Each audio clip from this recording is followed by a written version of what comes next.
In this clip we're going to look at AlphaKit, which is commonly used for teaching electronics in schools.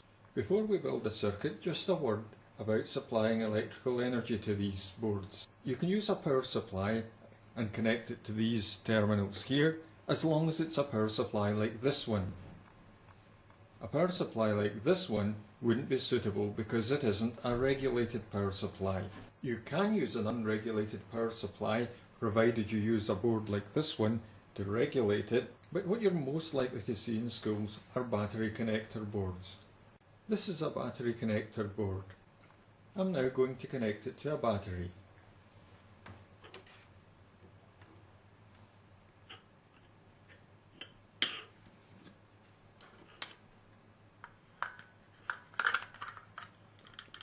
And I'll give the battery a little twist to hold it in place.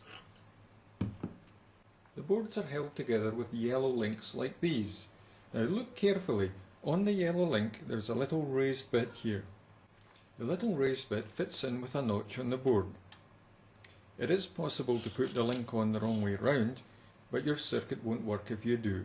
So be careful to line up the notch and the little raised bit. When you're joining up two boards, first off, slacken off these bits. Make sure the raised bit and the notches are in the right place.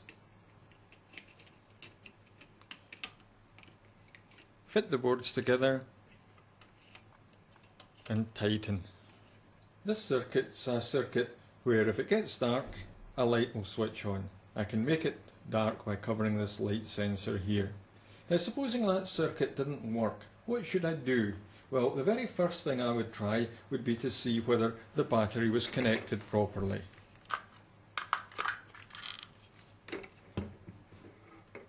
Most times when I've had one of these circuits that didn't work, that was all it took to fix it. The other thing I would do would be to carefully check all the connections.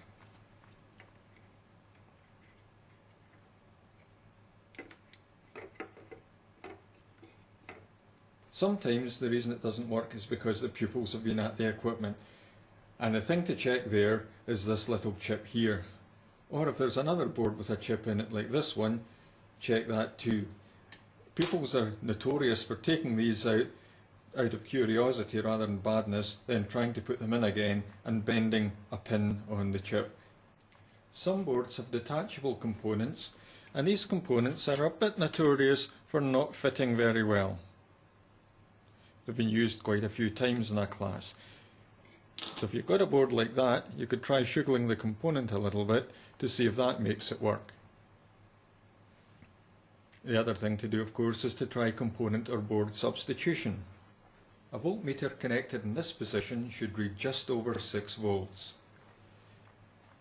The voltage shouldn't drop when the circuit's operating. It will drop a little, but it shouldn't go much below 6. You can check your circuit by moving the voltmeter to these positions as shown, and the reading shouldn't change appreciably.